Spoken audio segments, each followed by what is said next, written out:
బీజిఎమ్స్కి, ఆ యాక్షన్ సీన్స్కి, ఆ visual ఎఫెక్ట్స్కి goose bumps వస్తాయి సినిమాలో. Hi guys, this Aravind. ఇవాళ ఎన్నో అంచనాల మధ్య దేవర మూవీ అయితే మన ముందుకు వచ్చేసింది. సో ఈ సినిమా ఎలా ఉంది, హిట్ అయిందా, రాజమౌళి గారి సెంటిమెంట్ని జూనియర్ ఎన్టీఆర్ గారు ఏమైనా బ్రేక్ చేశారా లేదా అనే విషయం ఈ వీడియోలో తెలుసుకుందాం. సో కంప్లీట్గా ఈ వీడియోని అయితే వాచ్ చేయండి. ఈ మూవీ గురించి చాలా డీటెయిల్గా మనం అయితే మాట్లాడుకుందాం.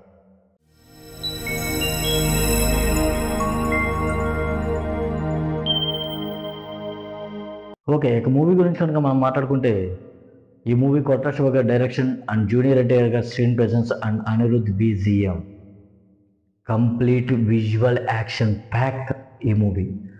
జూనియర్ ఎన్టీఆర్ గారు తన ఫ్యాన్స్కి అయితే ఒక మంచి మాస్ ట్రీట్ అయితే ఇచ్చారని చెప్పాలి.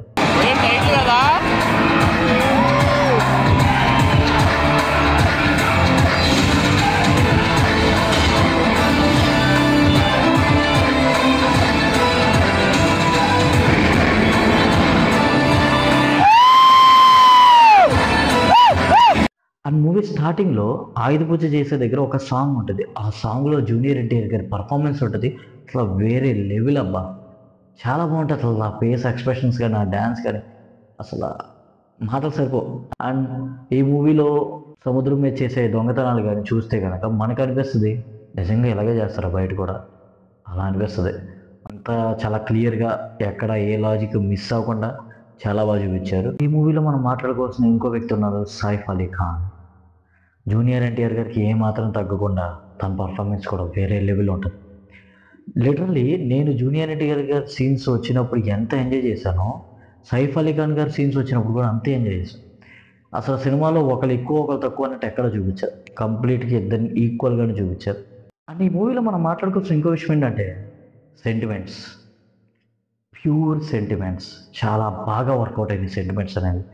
మూవీలో ఇంటర్వెల్ ఫైట్ ఉంటుంది. అసలు మనం ఏదైతే ఎక్స్పెక్ట్ చేసి మూవీకి వెళ్తామో అది కంప్లీట్గా ఫుల్ఫిల్ చేస్తారు. ఫుల్ మీల్స్ మూవీ అది. ఆ ఫైట్ అయితే అసలు సినిమాకి ఒక స్ట్రెంగ్త్ అనమాట. ఆ ఫైట్ అంత బాగుంటుంది. మన ట్రైలర్లో బీచ్ ఒడ్డున సొరచేప స్కెల్టన్ అనేది చూపిస్తారు. సో అది ఏమైనా పెద్ద ఫైట్ ఉంటుందేమో ఎక్స్పెక్ట్ చేసాం. అసలు అంటే సొరచేపది వేరేది ఉంటుంది. మనకి ట్రైలర్లో చూపించిన సీన్స్ ప్రతి సీను ఈ సినిమాలో ఉంది. సొరచేప సీన్ కానీ ఇంకోటి కానీ ఉంది. కాబట్టి ఈ స్కెల్టన్ దేవరా క్యారెక్టర్ ఫైట్ ఏదైనా ఉంటుందేమో అనుకున్నాం. బట్ లేదు, ఒక డైలాగ్తో చెప్పేస్తారు అది సొరచేపని చంపి తెచ్చింది దేవరాయ అని. ఓకే, అండ్ మనం ఫస్ట్ హాఫ్ మూవీ వచ్చేటప్పటికి బండి ఫుల్ యాక్సిలేటర్తో మంచి స్పీడ్ మీద వెళ్తుంది. సినిమా ఎక్కడ బోర్ కొట్టదు. ప్రతి సీన్ మనకు నచ్చిద్ది. హీరో సీన్స్ అవని, లేకపోతే side character scenes Avani, and villain Saif Ali Khan గారి సీన్స్ అవని, ప్రతిదీ మనకు నచ్చిద్ది.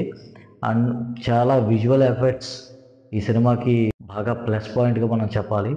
అండ్ నెక్స్ట్ వచ్చేటప్పటికి సెకండ్ హాఫ్ గురించి మనం మాట్లాడుకుంటే కనుక, సెకండ్ హాఫ్లో జాన్వీ కపూర్ గారి గురించి మాట్లాడుకోవాలి. ఆవిడ్ని కేవలం ఆ గ్లామర్ రోల్కి మాత్రమే సినిమాకి తీసుకున్నట్టుంది. ఎందుకంటే ఆ క్యారెక్టర్ ఉన్నా లేకపోయినా సినిమాకి ఎటువంటి మైనస్ ప్లస్ ఉండదు. ఓకే, జస్ట్ పెట్టాలి అన్న విధంగా పెట్టారు. అనవసరమైన కామెడీ ఉంటుంది సెకండ్ హాఫ్లో. ట్రై చేశారు బట్ అది సెట్ అవ్వలేదు. ఆ జాన్వీ కపూర్ క్యారెక్టర్ కూడా ఏదో ఇరికిచ్చి పెట్టినట్టు ఉంటుంది. అంటే ఒక ఫ్లోలో వెళ్తున్న స్టోరీకి ఇది కొంచెం డిస్టర్బెన్స్ కనిపిస్తుంది. అండ్ సెకండ్ హాఫ్లో కొన్ని సాగదీత సీన్ల వల్ల మనకి కొంచెం ల్యాగ్ అనిపిస్తుంది. బట్ క్లైమాక్స్లో ఆ 30 minutes అనేది సినిమా మళ్ళీ హైప్ చేసి అక్కడి నుంచి మళ్ళీ స్పీడ్ పెంచుతారు. ఆ స్పీడ్ పెంచడం వల్ల ఏంటంటే సెకండ్ పార్ట్ మీద ఒక ఇంట్రెస్ట్ అనేది క్రియేట్ అవుద్ది. ఆ సెకండ్ హాఫ్ క్లైమాక్స్లో కొన్ని ట్విస్టుల ద్వారా మనకి ఏమనిపిస్తుంది అంటే, ఓకే సెకండ్ పార్ట్ ఎప్పుడు వస్తుందో, ఈ ట్విస్టులకి ఆన్సర్ అక్కడే ఉంటుంది కదా అన్న విధంగా అనిపిస్తుంది. ఒక మాటలో చెప్పాలంటే కనుక ఈ movie complete full meals junior NTR ఫ్యాన్స్కి అయితే. అండ్ నార్మల్ ఫ్యాన్స్కి ఈ మూవీ నచ్చదా అంటే పర్ఫెక్ట్గా నచ్చిద్ది.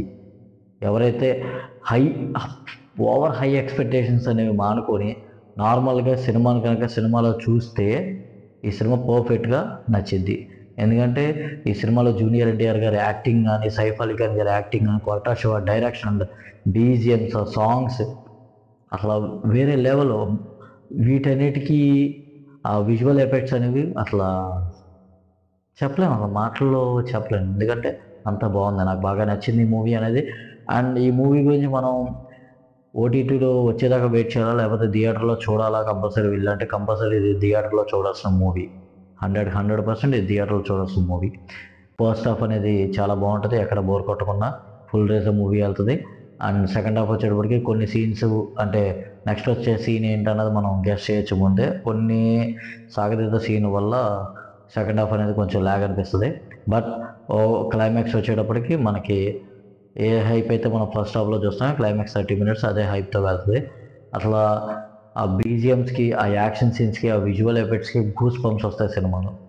సో ఓవరాల్గా నాకేమనిపించింది అంటే ఈ సినిమా చూసిన తర్వాత రాజమౌళి గారి సెంటిమెంట్ని జూనియర్ ఎన్టీఆర్ గారు కంప్లీట్గా బ్రేక్ చేశారు. ఈ మూవీతో ఒక మంచి హిట్ కొట్టారని నా ఉద్దేశం. ఎందుకంటే ఎవ్రీ మూమెంట్ బాగుంది. సెకండ్ హాఫ్లో కొన్ని సాగదీత సీన్లు తప్ప ప్రతిదీ మూవీలో చాలా బాగుంది, చాలా బాగా వర్కౌట్ అయింది కూడా. అండ్ ఈ మూవీలో మనం మ్యూజిక్ గురించి కనుక మాట్లాడితే బీజిఎమ్స్ వేరే లెవెల్, సాంగ్స్ చాలా బాగుంటాయి వినడానికి చూడడానికి కూడా. అండ్ నెక్స్ట్ నేను డిసప్పాయింట్ అయిన విషయం ఏంటంటే దావూదీ సాంగ్, ఐ మీన్ కొరమేన సాంగ్ ఉంటుంది చూసారా, ఆ సాంగ్ మూవీలో లేదు. మేబీ లెంత్ అవుతుందని కట్ చేశారా లేకపోతే ఐ మీన్ నేను చెప్పింది ఏంటంటే హీరోయిన్కి ఈ సినిమాలో అట్లా అవసరం లేదు. సో అందుకని ఈ సాంగ్ని ఏమైనా కట్ చేశారేమో అనిపించింది నాకైతే. సో ఆ సాంగ్ ఉంచితే చాలా బాగుండేది. అంటే ఆ బీట్ కానీ దాంట్లో జూనియర్ ఎన్టీఆర్ గారి డ్యాన్స్ కానీ చాలా బాగుంటుంది. సో ఆ ఒక్క విషయంలో నేనైతే డిసప్పాయింట్ అయ్యాను. Remaining overall movie super super super, అంత బాగుంది. ఓకే గైస్, నా వీడియో కనుక మీకు నచ్చినట్లయితే డెఫినెట్లీ లైక్ చేసుకోండి, మీ ఫ్రెండ్స్ అండ్ ఫ్యామిలీతో షేర్ చేసుకోండి. ఇలాంటి మరిన్ని రివ్యూస్ కోసం నా ఛానల్ అయితే సబ్స్క్రైబ్ చేసుకోండి. Thank you guys.